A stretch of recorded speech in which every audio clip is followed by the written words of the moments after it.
Hello guys, welcome back to our channel. 27 दिसंबर 2015 भोपाल मध्य प्रदेश के एक प्राइवेट हॉस्पिटल में नीलम एक शख्स के साथ भागते हुए आती है। उस इंसान का चेहरा काफी झुलसा हुआ था और वो इंसान दर्द से चीख रहा था। हॉस्पिटल में मौजूद सभी लोग उसे देख के सहम गए थे। हड़बड़ाई हुई नीलम हॉस्पिटल स्टाफ को बताती है कि ये इंसान कोई और नहीं बल्कि उसके हस्बैंड दिवाकर सैनी है, जिन पर कुछ लोगों ने अटैक कर चेहरे पर एसिड डाल दिया। हॉस्पिटल स्टाफ फौरन उसे इमरजेंसी वार्ड में ले गए और ट्रीटमेंट शुरू कर दी। कुछ दिनों बाद दिवाकर की तबीयत में सुधार तो हुआ, लेकिन उसका चेहरा बुरी तरह खराब हो चुका था। डॉक्टर ने सजेस्ट किया कि चेहरे को ठीक करने के लिए प्लास्टिक सर्जरी करनी पड़ेगी, जिसके लिए नीलम एग्री हो जाती है। प्लास्टिक सर्जरी एक महंगी प्रोसीजर होती है। क्योंकि दिवाकर एक बिजनेसमैन था, इसलिए नीलम को इसे अफोर्ड करना आसान था। नीलम ने सारे रिश्तेदारों को इस बारे में बताया। ये सुनकर दिवाकर की माँ, उसका भाई और बाकी रिश्तेदार भागते हुए हॉस्पिटल पहुंचे। उन्होंने देखा कि उसका चेहरा पूरी तरह पट्टियों से ढका हुआ है। वो बोलने की कोशिश तो काफी कर रहा था, लेकिन बर्न इतना ज्यादा था कि उसका असर उसके वोकल कॉर्ड में भी हुआ था। उस वजह से वो ठीक से नहीं बोल पा रहा था। जैसे जैसे दिन बीते, दिवाकर की हेल्थ में सुधार हुआ, तो डॉक्टर ने उसे फ्रूट्स खाने के लिए सजेस्ट किया और यही से कहानी में इंटरेस्टिंग मोड आना शुरू हुआ। दिवाकर को फ्रूट्स खाना बहुत पसंद था। अक्सर वो घर में हर सुबह फोक से फ्रूट्स खाते हुए घर की बालकनी में वक्त बिताता था। इसके लिए दिवाकर की माँ फ्रूट्स लेकर हॉस्पिटल में आई, लेकिन हैरानी की बात यह है कि दिवाकर ने फ्रूट्स खाने से मना कर दिया। माँ ने काफी जोर डाला और उसके भाई ने भी काफी इंसिस्ट किया, लेकिन वो किसी भी हाल में फ्रूट्स खाने के लिए तैयार नहीं था। जबकि ऐसे कंडीशन में रिकवरी के वक्त इंसान को अपनी फेवरेट डिश खाने पीने का मन करता है। दिवाकर को फ्रूट्स खाना इतना पसंद था कि ये बात सबको पता थी, लेकिन इस बार उसका फ्रूट्स खाने से मना कर देना उसके भाई के दिमाग में एक शक डाल दिया। दिवाकर का चेहरा 40% से ज्यादा जल गया था, लेकिन उसकी हेल्थ में काफी सुधार हो गया था। दिवाकर की माँ ने नोटिस किया कि उसके बैठने उठने का और बोलने का तरीका काफी बदला बदला सा था, मानो चेहरे के साथ उसकी पूरी पर्सनालिटी ही चेंज हो गई हो।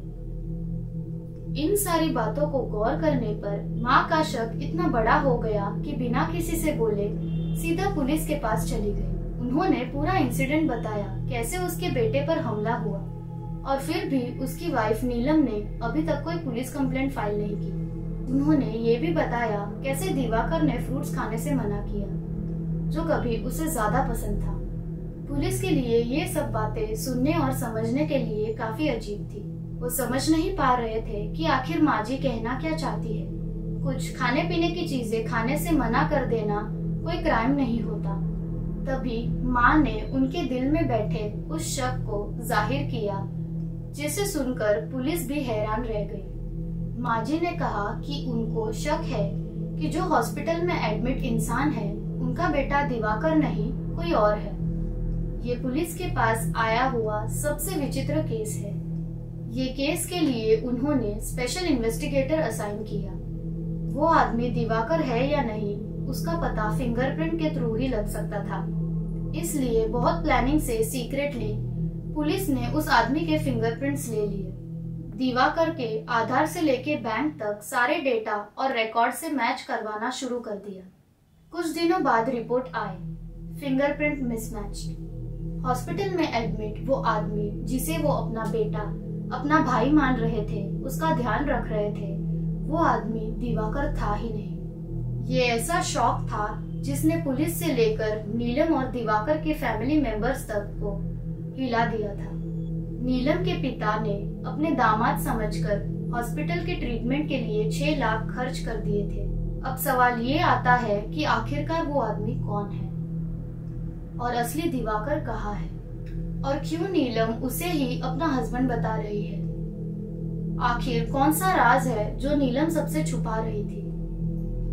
इन सभी सवालों के लिए पुलिस ने नीलम को पुलिस स्टेशन बुला लिया और उसे दिवाकर पर अटैक होने से लेकर हॉस्पिटल में एडमिट कराने तक सारे इंसिडेंट्स के बारे में डिटेल में पूछताछ करना शुरू कर दी। उन्होंने नीलम के दिए हुए बयानों में ढेर सारे लूपहोल्स और कमियां पाई। सिंस वो कोई प्रोफेशनल क्रिमिनल नहीं थी, इसलिए कुछ वक्त बाद वो टूट गई और उसने सब कुछ सच बताना शुरू कर दिया। एक ऐसा सच जिसे किसी ने भी नहीं सोचा था। साल 2012 नीलम की दिवाकर से शादी हो गई। ये एक अरेंज मैरिज थी। दिवाकर एक बिजनेसमैन था और नीलम एक एस्ट्रोलॉजर थी। उनका एक छोटा बच्चा था। दोनों काम पे होने के कारण अक्सर बाहर एक होटल में खाना खाते थे। उस होटल के ओनर का नाम सोनू था। कभी कभी दिवाकर काम में बिजी होने के कारण नीलम होटल में अकेले खाना लाने जाती थी। कुछ वक्त बाद नीलम का होटल ओनर के साथ अफेयर शुरू हो गया। धीरे धीरे वक्त के साथ ये इतना गहरा होता चला गया कि इन्होंने सब कुछ दांव पर लगा दिया। नीलम और दिवाकर की मैरिड लाइफ नॉर्मल थी, इसलिए नीलम को दिवाकर से डिवोर्स लेने का कोई ठोस कारण नहीं था। साथ ही डिवोर्स लेने पर उसे दिवाकर की प्रॉपर्टी से भी हाथ धोना पड़ता। दिमाग में जब फितूर सवार हो जाए तो बिना लगाम कहाँ जा सकता है, इसका ये केस एक अच्छा एग्जाम्पल है। नीलम और सोनू के दिमाग में तरह तरह की प्लानिंग चल रही थी, पर यही जब सब चल रहा था उसी दौरान दिवाकर को नीलम और सोनू पर डाउट आना शुरू हो गया। और यही डाउट को क्लियर करने के चक्कर में एक दिन दिवाकर सोनू के होटल में पहुंच जाता है। उस वक्त दोनों में काफी बहस हुई। देखते ही देखते माहौल काफी गर्मा गर्मी का बन गया। उसी दौरान दोनों में हाथापाई शुरू हो गई। बिना सोचे समझे सामने पड़े हुए फोर्क को उठाकर सोनू ने दिवाकर के गर्दन पर वार कर दिया। उस वार से दिवाकर काफी जख्मी हो गया था। उसका काफी खून भी बह गया था और उस वक्त सोनू के दिमाग में खून सवार था। दिवाकर का गला घोटकर सोनू ने दिवाकर की जान ले ली। ये समय रात का था। दिवाकर पिछले 1 घंटे से होटल के जमीन पर पड़ा हुआ था। दिवाकर रात में घर ना आने के कारण नीलम उसे ढूंढते हुए होटल आई। होटल का शटर बंद था। सोनू को आवाज लगाने पर सोनू होटल के पीछे के रास्ते से बाहर आया। उसने सारी घटना नीलम को बता दी। दिवाकर के लाश को भी ठिकाने लगा दिया था। अभी ये दोनों काफी उलझन में फंसने वाले थे। अगर दिवाकर के बारे में मिसिंग रिपोर्ट पुलिस स्टेशन में दर्ज हो जाती तो पुलिस दिवाकर के खूनियों तक आराम से पहुंच सकते थे। और इसी डर के चलते एक तेलुगु मूवी से इंस्पायर्ड होकर ये दोनों ने एक डिसीजन लिया। एक्चुअली उस मूवी में दिखाया गया है कि कैसे एक प्लास्टिक सर्जरी से एक इंसान को दूसरे इंसान से बदला जा सकता है। प्लान के अकॉर्डिंग नीलम ने सोनू को दिवाकर जैसे उठने बैठने की ट्रेनिंग देना शुरू कर दिया।